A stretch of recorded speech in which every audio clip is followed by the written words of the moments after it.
دوست قاری اظہار صاحب کے پاس، ان سے ان کے مکتب کے بارے میں کچھ پوچھیں گے اور ان سے کچھ سوال کریں گے، اور ماشاءاللہ میں امید ہے کہ اچھے انداز میں جواب دیں گے، اور میرے یوٹیوب چینل کے ذریعے سے اور فیس بک پیج کے ذریعے سے انشاءاللہ ان سوالوں کے جواب آپ تک پہنچیں گے۔ تو اظہار صاحب، سب سے پہلے آپ ہمیں اپنا تعارف کرا دیں۔ IIT کالج بہت بڑا کالج ہے، انٹرنیشنل کالج ہے۔ تو وہ جو مولانا آتے تھے، وہاں عزیز صاحب میرے استاد ہیں، محمد رئیس نام تھے وہ۔ اچھا۔ وہ پروفیسر تھے IIT کالج کے۔ انہوں نے کہا کہ کوئی عالم دیجیے، حافظ قاری، میرے ہاں جگہ خالی ہے۔ تو مولانا عبدالعزیز صاحب نے مجھے بھیجا اور وہاں پر ماشاءاللہ بات چیت ہوئی۔ پھر اس میں 4 وقت کی نماز ہوتی تھی آڈیٹوریم میں، IIT کانپور IIT کالج میں 4 وقت کی نماز ہوتی تھی۔ مسجد تو تھی نہیں، مصلی ٹائپ کا۔ ہاں مصلی ٹائپ کا، لیکن جمعہ ہوتا تھا اور جمعے میں بیان بھی ہوتا تھا۔ کافی لوگ آتے تھے، 300 سے 400 لوگ آتے تھے، اسٹوڈنٹ فیکلٹی سب لوگ۔ تو وہاں پر جو ہم نے جو ہے خدمت کیا 2014 سے 2022 تک وہاں پر خدمت کیا، یعنی تقریباً 8 سال۔ اور وہ جو صاحب تھے جو لائے تھے محمد رئیس صاحب، وہ 2019 میں اس کا انتقال، 19 یا 20 میں انتقال ہو۔ بہت اچھے تھے، اللہ تعالیٰ ان کی مغفرت کرے، آمین آمین۔ آج جو میں اگر اس جگہ پر میں پہنچا، اور جو لے جانے کا سبب جو میرا بنا وہ محمد رئیس صاحب ہی بنے، اور انہوں نے میرا کافی ہیلپ کیا ماشاءاللہ۔ تو شروع میں کھانے کا وہ انتظام نہیں تھا، وہ بیچارے گھر سے کیلا لاتے تھے اور دوپہر کا کھانا لاتے تھے، اور لیب میں لے جا کر وہ ساتھ میں کھانا کھلاتے تھے۔ بہت ہیلپ کیا، میں آج بھی ان کے لیے دعا کرتا ہوں رئیس صاحب کے لیے۔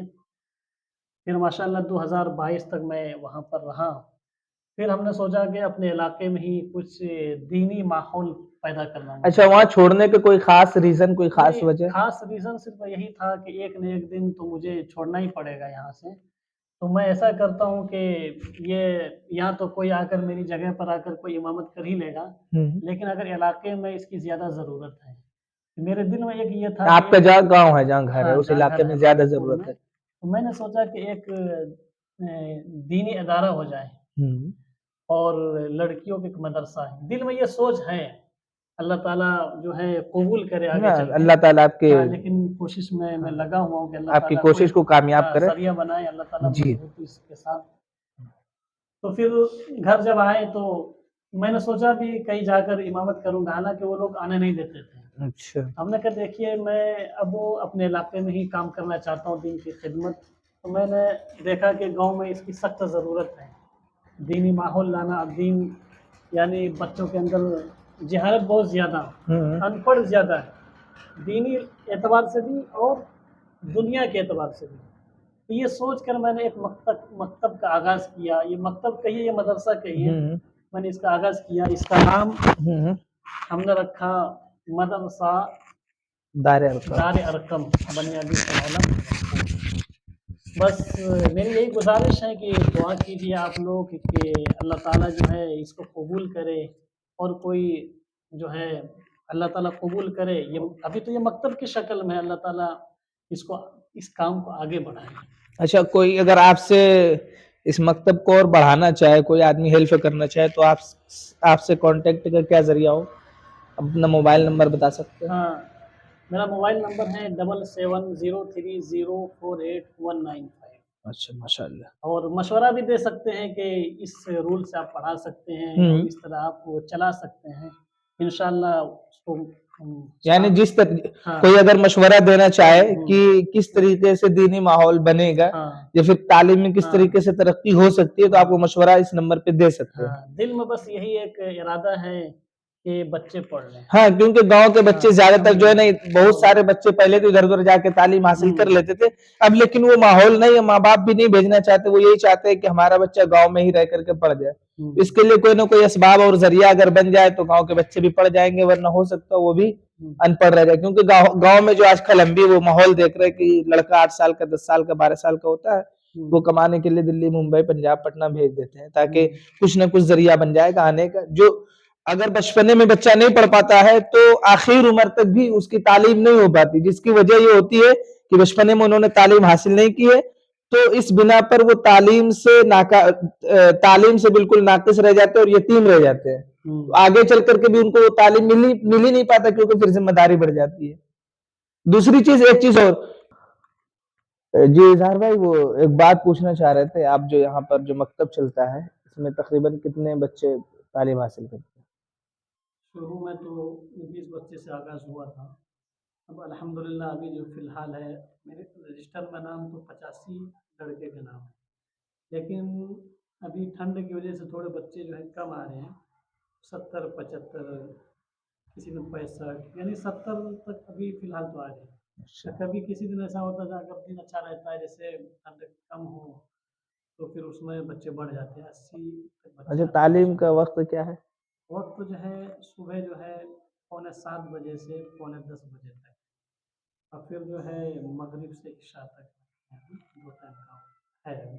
انشاءاللہ عید بعد پھر ارادہ ہے میرا کہ صبح کا جو ہے نا 7 سے 10:30 کر دیں گے اور پھر ظہر بعد 2 سے 4 کر دیں گے، 4 4:30 عید بعد انشاءاللہ نظام تھوڑا بنائیں گے اس کا. ابھی وقت فی الحال نہیں چل رہا ہے. 70 75 فی الحال ابھی بچے آ رہے ہیں. ہم لوگ 3 لوگ پڑھانے والے ہیں.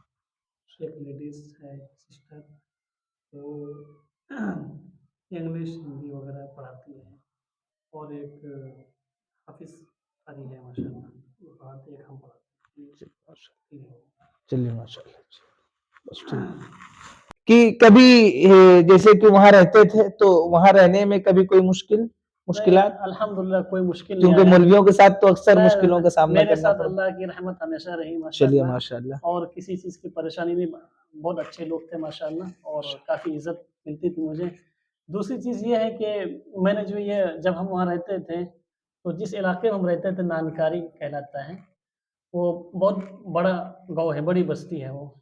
تو وہاں جب وہ غیر مسلموں کی تعداد زیادہ ہے وہاں پر، بچے بھنڈارا کھانے جاتے تھے. تو وہاں بھی ہم نے ایک مکتب قائم کیا تھا جو IIT کانپور کے پروفیسر جلیل اختر صاحب نے مجھ سے مشورہ دیا تھا آپ ایک مکتب کھولیے تاکہ اس میں غریب بچے پڑھیں. تو میں نے وہ کھولا تھا ماشاءاللہ. اس نے کافی سپورٹ کیا میرا، اور 6 سے 7 سال تک اس کے نام سے مکتب چلا. ڈاکٹر جلیل اختر صاحب وہ فیکلٹی ہیں IIT کانپور کے، تو کافی دن تک چلا. تو میں وہاں گھر گھر جا کر، پہلے تو لوگ کہتے تھے کیا یہاں کوئی بچہ جمع نہیں ہوگا پڑھنے کے لیے، تو گھر گھر گیا اور بچوں کا نام لکھا. 12 بچے سے ہم نے شروع کیا وہاں پر، اور محنت کیا ماشاءاللہ. جو ہے 30 سے 40 بچے آنے لگے، اور جو بچے بھنڈارا کھاتے تھے غیر مسلموں کے ہاں، مطلب جو مندر میں جو چیزیں بچتی تو وہ لینے کے لیے جاتے تھے پرساد وغیرہ. تو یہ محنت کافی کی ماشاءاللہ، اور محنت جب کیا تو اللہ نے کامیابی دی اور بچے وہاں نہیں جانے لگے، اور کافی مجھے سپورٹ ملا ماشاءاللہ. اور بچوں کے اندر کافی علمی انداز اور ادب اور احترام آ گیا. جب محنت کی جاتی ہے تو اللہ تو یہی سوچ کر میں نے یہاں بھی ہم نے کہا اگر محنت کریں گے تو اللہ تعالیٰ ضرور کامیابی دے گی. بچوں کے اندر تہذیب آئے گا. اگر یہ بچہ اگر پڑھ لے گا، بڑا بھی ہوگا تو کہے گا ہم نے فلاں جگہ سے پڑھا ہے. اس کے اندر عزت اور احترام، اور جب قرآن پڑھے گا تو ہمیں ثواب خود بخود ملے گا. تو یہ سوچ کر میں نے یہ. اچھا اکثر ایسا ہوتا ہے کہ گاؤں میں جیسے کوئی کام شروع کرو تو سب سے پہلے جو ہے نا دماغ میں یہ آتا ہے، دل میں یہ آتا ہے کہ پتہ نہیں یہ سکسیس ہوگا نہیں ہوگا، یہ ڈر ستاتا رہتا ہے. تو آپ کو ہمت کہاں سے ملتی تھی، حوصلہ کہاں سے ملتا تھا کہ نہیں کام ہمیں کرنا ہے؟ دیکھو یہ ہمت مجھے وہیں سے ملا ہے، کیونکہ ہم نے جب وہاں شروع کیا تھا وہاں کے لوگ بھی کہتے تھے کہ IIT میں کہ بچے نہیں جمع ہوں گے. ہم نے کہا شروع کر کے تو دیکھتے ہیں. تو میں نے 10 سے شروع کیا تو 40 بچے آنے لگے. ہاں تو پھر لوگوں کا سپورٹ بھی ملنے لگا. تو یہی سوچ کر میں نے یہاں بھی شروع کیا. یہاں بھی شروع کیا تو ضرور کامیابی ملے گی انشاءاللہ. اللہ کی ذات سے امید ہے، مجھے پکا امید ہے کہ مجھے سپورٹ ملے گا، انشاءاللہ ضرور کامیابی ملے گا. وہ کہتے ہیں نا میں اکیلا ہی چلاتا جانب منزل مگر لوگ آتے گئے کارواں بنتا گیا. تو اسی سسٹم سے کام ہوتا ہے. اچھی بات ہے. میرے حساب سے جو ہے نا آدمی کو ادھر ادھر بھٹکنے سے زیادہ جو اچھی بات ہے وہ یہ ہے کہ آدمی کو اپنے علاقے میں رہ کر کے اگر کام کرنے کی چاہت ہے اور اپنے علاقے میں کام کی ضرورت ہے سب سے پہلے انہیں اپنا علاقہ دیکھنا چاہیے اور اپنے علاقے میں کام کرنے کی کوشش کرنی چاہیے، کیونکہ اکثر ایسا ہوتا ہے کہ عالموں کا گاؤں ہے، بستی میں بہت سارے عالم ہیں لیکن وہ ادھر ادھر بھٹکتے ہیں، ادھر ادھر چلے جاتے ہیں، جس کا نتیجہ یہ ہوتا ہے کہ گاؤں کے جو بچے ہیں وہ علم کے اعتبار سے یتیم رہ جاتے ہیں، پڑھ لکھ نہیں پاتے۔ تو لوگوں کو یہ کوشش کرنی چاہیے کہ وہ اپنے گاؤں میں رہ کر کے، اپنے علاقے میں رہ کر کے اگر کچھ کام کر سکتا ہے کرنے کی کوشش کریں۔ ماشاءاللہ آپ نے بہت اچھی باتیں بتائی، بہت اچھی باتیں کہیں، اور آپ اگر لوگوں کو کچھ کہنا چاہے، کچھ نصیحت کرنا چاہے تو کر سکتے ہیں، بتا سکتے ہیں۔ نصیحت میں کیا کروں؟ آپ جو نصیحت یہ کریں جیسے بس یہ ایک میرا پیغام ہے کہ ہر مومن، ہر مسلمان دل میں یہ سوچ لے کہ ہم دوسروں کے لیے جئیں، میری ذات سے دوسروں کا فائدہ ہو، دوسروں کا فائدہ ہو جائے۔ میں نے جب یہ کام شروع کیا تو ہم نے کہا کہ دیکھیے ہم لوگوں نے مدرسے میں پڑھا ہے، تو میری یعنی قوم کا کچھ فائدہ ہونا چاہیے، تو قوم کا فائدہ کرنے کے لیے مطلب یہ تعلیمی نظام کو شروع کرنا پڑے گا۔ تو اسی لیے کہ ہر آدمی کے دل میں یہ امنگ اور جذبہ ہونا چاہیے کہ ہم سے جہاں تک ہو سکے ہم دوسروں کا ہیلپ کریں۔ ہاں ضروری بھی ہے، کیونکہ بغیر تعلیم کے انسان پھر جو ہے نا انسان ہے ہی نہیں ہے۔ ہیلپ جو ہے صرف پیسوں سے نہیں ہوتا ہے، پیسوں سے نہیں ہوتا ہے، بول چال سے، ہمت و حوصلہ کسی نے اگر حوصلہ دلا دیا تو یہ بھی بہت بڑی چیز ہے۔ اور دوسری چیز یہ ہے کہ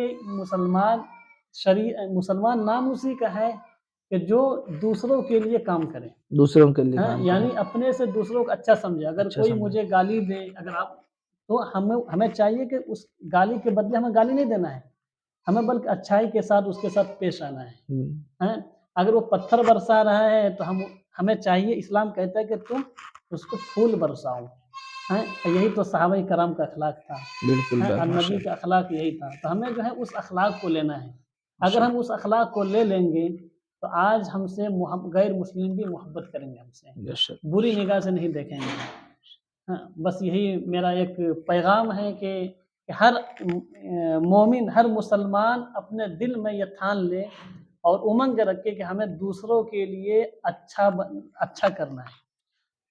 جب ہم دوسروں کے لیے اچھا کریں گے تو اللہ تعالیٰ میرے حالات کو بھی اچھا کرے گا۔